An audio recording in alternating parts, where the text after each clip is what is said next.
자, 이 시간 우리 교독하면 살펴본 열왕기상 14장 1절에서 20절까지의 말씀을 가지고 우리 열왕기상 말씀을 우리 계속 살펴보고 있는데요. 우리 오늘 열왕기상 11번째 시간입니다. 오늘 설교의 제목이 체념은 믿음이 아니다. 체념은 믿음이 아니다 라는 말씀의 제목으로 오늘은 읽고자 합니다. 참 감사하게도 이 금요 부흥 예배 드릴 때마다 이 조교회 성도님들이 이 현장에 오는 숫자가 갈수록 빈도 숫자가 줄어들고 있는데 오늘은 그래서 제가 오면서도 진짜 그 생각했거든요. 오늘은 진짜 저랑 제 아내랑 주님만 예배 드리겠다. 진짜 그 생각하고 왔었는데 하나님이 저의 이 생각이 얼마나 믿음 없는 생각이고 교만한 생각인지 자매님을 통해서 주님이 저한테 오히려 말씀을 주시는 것 같습니다.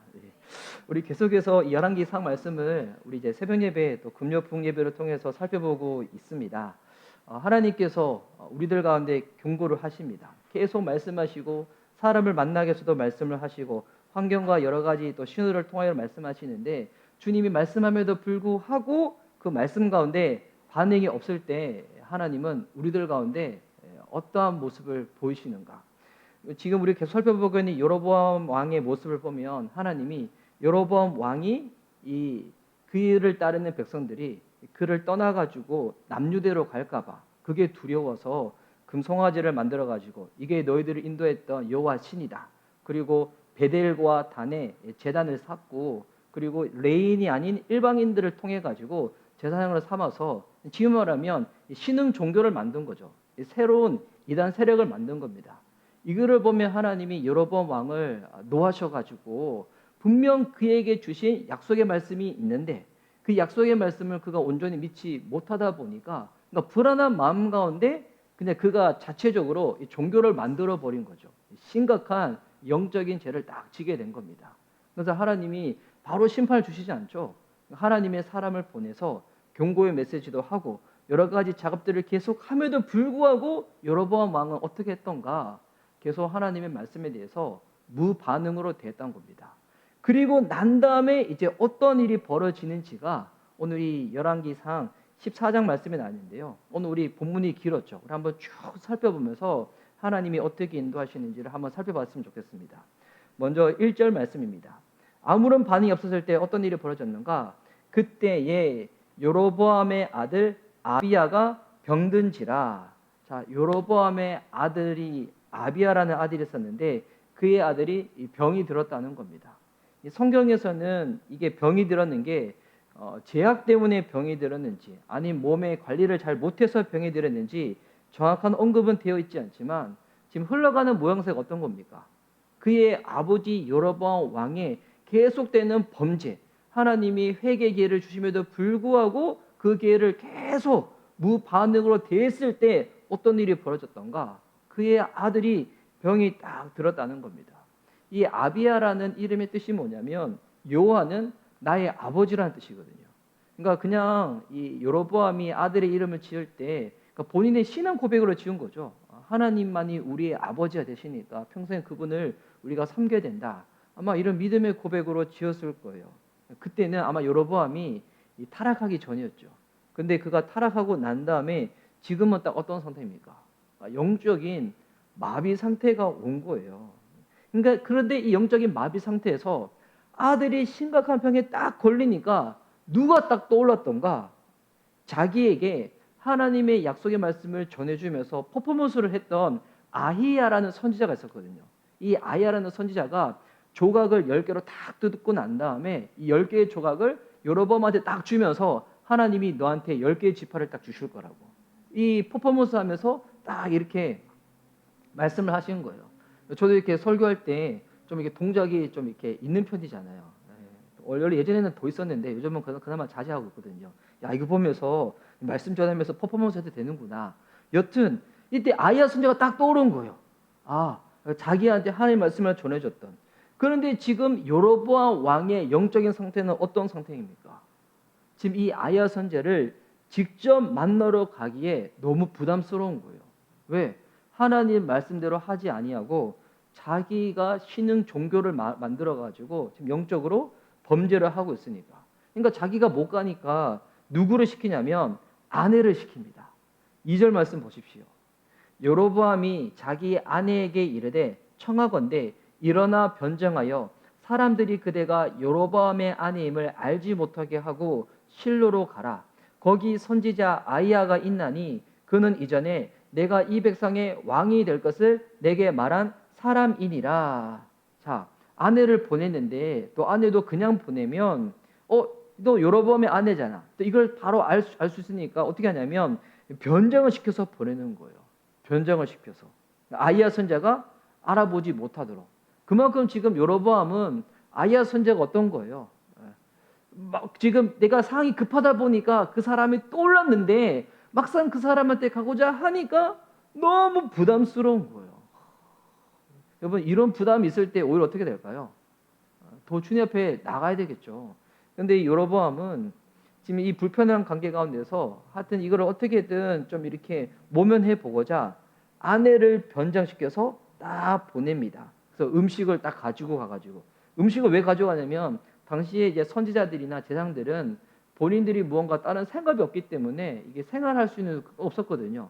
음식물을 딱 보내가지고 우리 아이가 어떻게 될 건지 그 사람한테 물어서 알아보라는 거예요. 근데 이제 아이야 선지자는 이미 나이가 좀 충분히 많이 들었던 때라서 이 시력이 안 좋았습니다. 앞을 이렇게 분간할 수 없을 만큼의 눈이 안 좋은 거예요. 그러니까 이거를 이미 여로보암 왕이 알고 있으니까 아내를 변정을 시키면 못 알아볼 거라고 생각을 한 거예요. 예. 저도 제 아내를 변정시키면 제 아내인지 잘 모를까요, 사람들이? 예, 그래도 잘 알겠죠. 근데 하여튼 이게 시력이 나쁘다 보니까 이렇게 딱 변장을 시킨 거예요. 자, 그래서 딱 보냅니다. 근데 지금 여기 이 본문을 자세히 보면 여로보암과 여로보암의 아내는 지금 아들이 사나 죽나 여기에만 관심이 있는 거지 아직 하나님에 대해서 어떤 겁니까? 전혀 미동의 반응도 없는 겁니다. 그런데 이제 신기한 일이 벌어지죠. 여로보암의 아내가 아이야 선지자한테 오기 전에 하나님이 아이야 선지자한테 먼저 알려주시는 거예요. 여로보암의 아내가 너를 찾아올 거니까 너한테 이런 저런 얘기를 물어볼 거니까 이거를 미리 딱 알려주시는 거예요. 자, 이제 여로보암의 아내가 아이야 선지자가 있는 곳에 딱 들어와서 물려고 딱 들어가는데 들어가자마자 이 아이야 선지자가 뭐라고 하는가? 6절 말씀 보십시오. 그가 문으로 들어올 때에 아이야가 그 발소리를 듣고 말하되 발소리만 듣고도 바로 알아차린 거예요. 와, 신기하죠. 저는 오늘 밖에서 누가 문을 두드려도 잘 몰랐었는데 발소리만 듣고도 알아차린 거예요. 그럼 뭐라고 얘기하는가? 여로보암의 아내여 들어오라. 내가 어찌하여 다른 사람인 채 하느냐? 내가 명령을 받아 흉한 일을 내게 전하리니. 자, 앞을 지금 잘 분간할 수 없을 정도로 눈이 나쁜 상태지만 하나님이 이미 알려주신 바가 있다 보니까 와, 저한테도 이런 능력이 있었으면 오늘 금요예배 때 주님이 누군가 너한테 올 거야 라고 미리 알려주셨으면 제가 오늘 설교 본문은 이런 본문을 안 정했을 건데 저는 그런 이렇게 영적인 성경이 없어가지고 되게 오늘 무서운 본문이거든요. 이 본문을 전하게 되었네요. 여튼 이 아이야 선지자가 이 아내한테 이렇게 얘기를 하는 겁니다. 네가 어떻게 다른 사람인 채 하느냐. 그러니까 이 말씀 정도가 변장을 한다고 해서 내가 못 알아볼 줄 알았냐? 이 정도의 의미가 아니에요. 이거는 무슨 의미냐면 네가 하나님의 사람이면서도 지금 하나님을 떠났느냐. 네가 그리스도인이면서도 어떻게 세상 사람들과 똑같은 모습으로 살아가고 있냐. 이건 원어적으로 보면 그런 의미거든요. 네가 하나님 믿는다고 했잖아. 너 종교란 체크할 때마다 기독교 체크하고 너 모태신앙이고 너 주님 떠나지 않겠다고 너 청년의 때에 그렇게 울며불며 서원하고 결단했는데 근데 지금 딱 보니까 주일 성수도 못하는 정도의 신앙으로 너 그렇게 살아가고 있냐? 라는 식으로 이 아이야 선지자가 딱 물어보는 거예요. 딱 얘기를 해준 거예요. 그러면서 뭐라고 얘기하는가? 너한테 전할 소식은 굿뉴스가 아니라 배드뉴스밖에 없다는 거예요. 배드뉴스밖에. 그래서 이 여로보암의 제약이 어떠한 제약인지를 그냥 하나씩 다 알려주고 난 다음에 그 제약으로 인해서 어떤 재앙이 임할지를 알려줍니다. 이것이 쭉 이어지거든요. 이 결정적으로 10절 말씀 보십시오.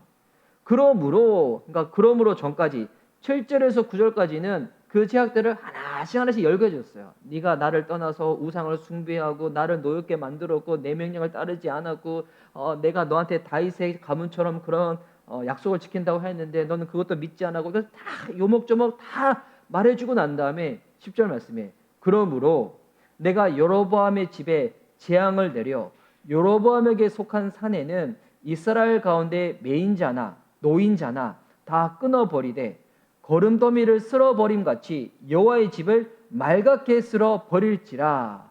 주님의 이 심판의 메시지가 아주 무서운 심판의 메시지죠. 보니까 그 집안에는 사내들을 어떻게 한다고요? 이게 원어적으로는 어떤 이렇게 정확한 의미냐면 벽에 소변 누는 모든 사람들은 내가 다 끊어버리겠다는 거예요. 이게 거름더미를 쓸어버린 같이 다 그 안에서 빨갛게 씻겨준 정도로 주님이 그 목숨들을 다 앗아 가겠다는 것입니다. 진짜 무서운 심판 메시지를 딱 하는 거죠. 근데 이 정도 무서운 심판 메시지를 딱 주님이 던지신다. 그럼 일반적인 사람은 어떻게 반응하겠습니까? 이때 막 꼬꾸라지고 엎드러지지 않겠습니까?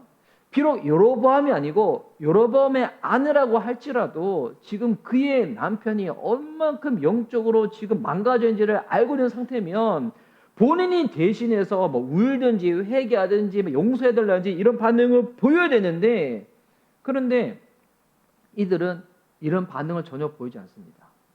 그래야 한다면 오히려 이 성경은 여로보암에 지금 병들어 있는 아들이 어떤 상태인지 요거를 딱 알려주거든요. 12절과 13절 말씀 보세요. 너는 일어나 내 집으로 가라. 내 발이 성읍에 들어갈 때 그 아이가 죽을지라. 만약에 저 같은 경우라면 만약 이 상태라면 저는 아이야 선지자한테 그냥 안 떠나가고 그냥 그 발이라도 붙잡을 것 같아요. 발을 붙잡고 난 다음에 우리 아이가 그럼 이렇게 심각하게 죽게 되었고 우리 집안 이렇게 된다면 우리가 어떻게 하면 다시금 주님의 긍휼과 우리가 이 죄를 용서받을 수 있을까요? 이렇게 나가야 되는데 근데 아내도 보니까 남편과 더불어 가지고 부창부수가 돼버린 거예요. 함께 영적으로 이 마비가 돼버린 거예요. 영적인 마비 상태니까 오히려 아이가 죽을 거라는 이 얘기만 듣게 되죠. 근데 이 아이의 상태가 어떤 상태인가? 13절 말씀 보면 온 이스라엘이 그를 위하여 슬퍼하며 장사하려니와 여로보암에게 속한 자는 오직 이 아이만 묘실에 들어가리니 이는 여로보암의 집 가운데서 그가 이스라엘의 하나님 여호와를 향하여 선한 뜻을 품었음이니라. 자, 여로보암의 그 집안 가운데서 지금 누구만 하나님을 향해 가지고 선한 뜻을 가지고 있었다고요? 그의 아들만. 이 아들만 하나님을 향한 마음, 신앙을 가지고 있었다는 거예요. 여로보암 왕, 여로보암의 아내, 여로보암을 쫓고 있는 나머지 백성들 지금 베델에서 금송아지가 여호와인 줄 알고 거기서 엎드리고 그리고 레인이 아님에도 불구하고 지금 선지자의 행세하고 제사장 행사하는 그 모든 사람들 다 하나님의 심판과 죽음을 피할 수가 없다는 거예요. 그런데 이 하나님의 심판 앞에 지금 누가 먼저 죽게 생긴 거예요? 여로보암의 아들. 여러분 이거를 보면 이 구약 성경이든 신약 성경이든 여러분 이 성경에서 결과적으로 말하고 있는 이 중심 인물이 누굽니까? 예수님이죠. 그러니까 이 구약 성경을 통해서도 우리가 지금 누구를 볼 수 있는 겁니까? 예수님을 볼 수가 있는 거예요. 그러니까 지금 이 구약의 스토리가 예수님을 예표하고 있는 거죠. 죄가 없음에도 불구하고 죄 있는 우리를 대신해서 십자가에서 죽으신 예수 그리스도. 지금 여로보암의 아들을 통해 가지고 지금 성경은 이제 이로부터 한참 지나고 난 다음에 한 700년 지나고 난 다음에 이 이스라엘에 오실 예수 그리스도에 대해서 이미 다 예표를 하고 있는 거예요. 그래서 14절 말씀 보십시오. 여호와께서 이스라엘 위에 한 왕을 일으키신즉 그가 그날에 여로보암의 집을 끊어버리리라. 언제냐 하니 곧 이제라. 자, 그날에 이 그날은 미래의 오늘날 얘기하고 있는 거죠. 미래의 오늘날 어떤 일이 벌어질 것인가? 이 이스라엘에 한 왕이 일어나게 된다는 겁니다. 여러분 이 왕이 누굴까요? 예수님을 말하고 있는 거죠. 바로 이스라엘을 위한 진정한 한 왕이 일어나게 될 거라고. 언젠가 그날에. 그런데 이 14절의 후반절에 뭐라고 얘기하고 있습니까? 언제냐 하니 곧 이제라. 그러니까 이 말이 되게 시기적으로 모순 같잖아요. 그 날에라 하면서도 마지막에는 곧 이때라는 거예요. 이게 말이 모순처럼 보이지만 이게 어떤 의미냐면 이거는 너무나도 확실한 하나님의 계획이고 주님의 약속인지라 이미 그렇게 되었다는 거예요. 당장은 이루어지지 않았지만 이미 그렇게 되었다고. 이 말이 지금 무슨 말이냐면 하나님께서 여로보암을 향한 이 북이스라엘을 향한 이 심판이 시작이 되었다는 겁니다. 자, 이제 그리고 나서 아이야 선지의 예언처럼 이 여로보암의 아내가 집에 딱 도착했을 때 유일하게 하나님을 향해서 선한 마음을 가지고 있었던 그 아들이 어떻게 되는가? 죽어 있는 거예요. 17절 말씀 보십시오. 여로보암의 아내가 일어나 디르사로 돌아가서 집 문지방에 이를 때 그 아이가 죽은지라. 그리고 아이야 선지자가 이미 예언을 했던 것처럼 이 아들의 죽음을 인해 가지고 온 이스라엘 백성이 슬퍼합니다. 18절 보니까 온 이스라엘이 그를 장사하고 그를 위하여 슬퍼하니 여호와께서 그의 종 선지자 아이야를 통하여 하신 말씀과 같이 되었더라. 자, 지금 아이야 선지자 예언처럼 아들은 죽고 이스라엘 백성들은 딱 슬퍼합니다. 이게 좀 긴 본문이었는데 근데 오늘 이 본문을 보면서 이상한 구석이 한 두 군데가 있어요. 그걸 찾아낼 수가 있어야 돼요. 이상한 구석. 여러분 이상한 구석이 좀 발견되나요? 혹시? 이게 이제 여러분이 따로 한번 성경 본문을 찾아보시면 이 표현을 왜 이렇게 했을까? 이상한 구석들이 있거든요. 이 이상한 구석 두 군데가 있는데 첫 번째는 뭐냐면 자 지금 여기 지금 등장하는 인물들 보세요. 여로보암이 있죠. 그의 아내가 있죠. 그리고 아들이 있습니다. 죽게 되는. 그런데 여로보암의 아내를 향해 가지고 오늘 성경의 저자가 표현을 할 때 뭐라고 표현하냐면 계속 여로보암의 아내라고만 표현해요. 그 아들의 어머니라는 표현이 전혀 나와 있지 않아요. 여러분 이거는 성경의 저자가 일부러 의도해서 그렇게 표현을 하는 거거든요. 여로보암의 아들이지 그의 아들의 아내는 아니라는 거예요. 그러니까 지금 여로보암의 아내도 영적으로 어떤 상태라는 거예요. 아들처럼 하나님을 향한 그와 같은 마음이 없이 남편과 더불어서 영적으로 마비되어 있는 상태라는 것을 이 성경의 저자가 우리들한테 알려주는 거예요. 아들을 향한 마음보다도 남편과 더불어서 어떻게 하면 요 힘들고 어려운 상황만 빨리 모면할 수 있을까? 참 이게 재미있는 표현이죠. 근데 이것보다도 더 중요한 부분이 있습니다. 정말 이상한 부분. 오늘 제가 설교의 제목을 체념은 믿음이 아니다 라고 붙였는데 원래는 제가 설교 제목을 처음에는 뭐라고 붙였었냐면 아들이 죽어도 슬퍼하지 않은 엄마가 있다. 이렇게 붙이려고 했었어요. 근데 너무 좀 자극적일까봐 너무 설교 제목 중에 너무 자극적일까봐 그래서 체념은 믿음이 아니다라고 붙였는데 여러분 이 표현을 보니까 지금 아들이 죽었잖아요. 근데 지금 아빠하고 엄마하고 어떻습니까? 아들의 죽음을 놓고 백성들이 슬퍼했던 내용은 있어요. 근데 그의 엄마, 그의 아빠는 지금 상태가 어떻습니까? 이 아들의 죽음을 놓고 슬퍼했던 내용이 전혀 없는 거예요.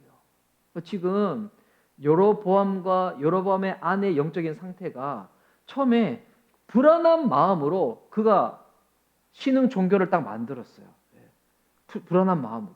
그런데가 하나님께서 남유다로부터 무명의 선자를 딱 보내셔가지고 경고의 메시지를 보내고 또 그 선자를 여로보암 왕이 잡고자 할 때 손이 마비되는 일이 있었거든요. 이게 앞에 나오는 13장 이야기인데 이런 신기한 일을 경험했음에도 불구하고 그건 어떻습니까? 전혀 뉘우치려고 했던 마음이 없었어요. 그리고 난 다음에 이 베델에 늙은 선지자가 죽게 되는 사건이 벌어지게 되거든요. 그때도 그는 아무런 영적인 반응이 없었어요. 근데 이제는 영적인 마비 증상이 넘어가서 어떤 상태까지 왔냐면 영적으로 체념해 버리는 거예요. 하나님이 경고의 메시지를 주시든지 심판의 메시지를 주시든지 심지어 그의 아들을 주님께서 거두어 가신데도 불구하고 우리는 이제는 아무런 것도 뭐 소망도 없고 희망도 없고 우리가 여기서 뭐 한다고 해서 더 나아질 게 없을 거야. 이런 영적인 체념 상태가 딱 와버리는 거예요. 그러니 일말에 살고자 하는 의지가 없는 거예요. 만약에 일말에 살고자 하는 의지만 있어도 어떻게 했습니까? 매달리겠죠. 울부짖겠죠. 저는 주님께서 우리에게 무언가 말씀하셨을 때 가만히 있는 것보다도 오히려 더 매달리든지 울든지 아니면 뭐 울음이 안 나면 신음 소리라도 내는 게 저는 신앙이라고 생각합니다. 근데 지금 이 여로보암과 그의 아내 어떤 상태입니까? 체념해 버리는 거예요. 단념해 버리는 거예요. 에이, 내가 예전에 좀 노력해 봤는데 예전에 내가 좀 이렇게 영적으로 좀 나아지려고 새벽 예배도 해보고 금식도 해보고 노력도 해보고 결단도 해봤는데 여전히 그 상태 그대로더라. 나는 뭐 한다고 해서 달라질 거 없고 나는 뭐 의지적으로 결단한다고 해서 난 여전히 계속 되돌이표 되는 것처럼 난 늘 그 상태이기 때문에 나는 이 이상 하나님을 기대하지 않을 거야. 나는 이 모습 그대로 그냥 살다가 그래도 뭐 예전에 교회 다녔던 뭐 이런 추억들이 있으니까 그래도 나중에 죽게 되면 주님이 그래도 나 기억하시고 천국에는 보내주지 않을까. 근데 요 상태로 딱 체념을 딱 해버리는 거죠. 근데 이 본문을 통해서 우리가 알아야 될 이야기가 있습니다. 이 체념은 믿음이 아니라는 거예요. 주님 우리들한테 원하시는 게 말씀하실 때 환경을 통하여 사람을 통하여 어떤 징조를 통하여 말씀하실 때 반응하는 것이 믿음이라는 거예요. 이 열왕기 상하가 쓰였을 때 이스라엘은 어떤 상태냐면 이 열왕기 상하가 쓰였을 때는 이스라엘 역사를 보면 결과적으로 북이스라엘과 남유대가 바벨론과 아수르를 통하여 멸망을 당하게 됩니다. 그래서 이들이 바벨론 포로로 붙잡혀 가게 돼 있죠. 지금 바벨론 포로로 붙잡혀 가고 있는 그 시기에 쓰여졌던 게 뭐냐면 열왕기 상하거든요.